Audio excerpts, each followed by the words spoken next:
வணக்கம் மக்களே. ஆதார் அட்டை வைத்திருப்போருக்கு 2 மிக மிக முக்கிய அறிவிப்புகள் தான் வெளியாயிருக்கு. இந்த தேதிக்குள்ளே ஆதார் அட்டையில் இதை முடிக்கலன்னா உங்களுக்கு நிறைய ப்ராப்ளம்ஸ் க்ரியேட் ஆகும் அப்படின்னு சொல்லியிருக்காங்க. அது என்ன அறிவிப்பு அப்படிங்கிற முழு விவரங்களையும் தெரிஞ்சுக்க வீடியோ கொஞ்சம் கூட ஸ்கிப் பண்ணாமல் கடைசி வரைக்கும் முழுமையாக பாருங்கள். இதுதான் முதன்முறையாக நம்ம வீடியோ பார்க்குறீங்கன்னா மறக்காம நம்ம சேனலை சப்ஸ்கிரைப் பண்ணிவிட்டு அந்த லைக் பட்டனை தட்டி விட்டுருங்க. வாங்க வீடியோக்குள்ளே போகலாம்.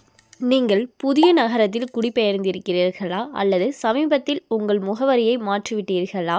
அப்படி மாறியிருந்தீங்கன்னா உங்கள் ஆதாரில் உள்ள உங்கள் புதிய முகவரியை புதுப்பிக்க மறக்காதீர்கள். இந்திய தனித்துவ அடையாள ஆணையம் UIDAI குடிமக்கள் தங்கள் ஆதார் அட்டை தகவலை மதிப்பாய்வு செய்ய ஊக்குவிக்கிறது. குறிப்பாக 10 ஆண்டுகளாக ஆதார் அட்டையில் எந்த அப்டேட்டும் செய்யாதவர்கள். இதற்காக UIDAI உங்கள் ஆதார் அட்டையை இலவசமாக புதுப்பிப்பதற்கான முந்தைய காலக்கெடுவை டிசம்பர் 14, 2024 வரை நீட்டித்துள்ளது. ஆதார் பதிவு மற்றும் புதுப்பித்தல் விதிமுறைகள் 2016 படி ஆதார் எண் வைத்திருப்பவர் ஆதார் எண் வழங்கப்பட்ட நாளிலிருந்து ஒவ்வொரு 10 வருடங்களுக்கும் ஒரு முறையாவது அடையாள சான்றாக ஆவணங்கள் அல்லது தகவல்களை புதுப்பிக்க வேண்டும் என அறிவுறுத்தப்படுகிறது. UIDAI சமூக ஊடக தளமான Xல் வெளியிட்டுள்ள பதிவில் மில்லியன் கணக்கான ஆதார் எண் வைத்திருப்பவர்களின் வசதிக்காக UIDAI இலவச ஆன்லைன் ஆவண பதிவேற்று வசதியை 14 டிசம்பர் 2024 வரை நீட்டித்துள்ளது. இந்த இலவச சேவை மை ஆதார் போர்ட்டலில் மட்டுமே கிடைக்கும். UIDAI தொடர்ந்து மக்கள் தங்கள் ஆவணங்களை ஆதாரில் புதுப்பித்து கொள்ள ஊக்குவித்து வருவது என குறிப்பிடப்பட்டுள்ளது. ஆதார் புதுப்பிப்புக்கான கட்டணம் எவ்வளோ அப்படிங்கிறத பார்த்துடலாம்.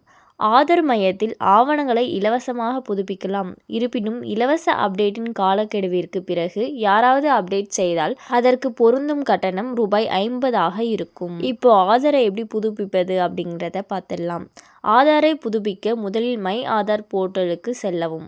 உள்நுழை பொத்தானை கிளிக் செய்து உங்கள் ஆதார் எண் கேப்சா குறியீட்டை சமர்ப்பித்து OTP அனுப்பு பொத்தானை கிளிக் செய்யவும். பதிவு செய்த செல்போன் எண்ணுக்கு வரும் OTP எண்ணை நிரப்பிய பிறகு லாகின் பட்டனை கிளிக் செய்யவும்.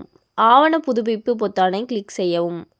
வழிகாட்டுதல்களை படித்து அடுத்து பொத்தானை கிளிக் செய்யவும். மேலே உங்கள் விவரங்கள் சரியானவை என்பதை நான் சமர்ப்பிக்கிறேன் பெட்டியை சரிபார்த்து அடுத்து என்பதை கிளிக் செய்யவும்.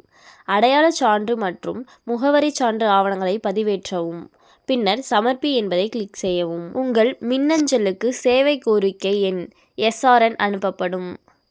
SRNலிருந்து உங்கள் ஆவண புதுப்பிப்பின் நிலையை நீங்கள் கண்காணிக்கலாம். ஸோ இலவசமாக ஆதாரை அப்டேட் பண்ணுறதுக்கு கடைசி சான்ஸ்ன்னு சொல்லியிருக்காங்க. டிசம்பர் 14 வரை தான் டைம் இருக்குது. ஸோ யாரெல்லாம் இன்னும் அப்டேட் பண்ணாமல் இருக்கீங்களோ அவங்கெல்லாம் அப்டேட் பண்ணிவிடுங்க.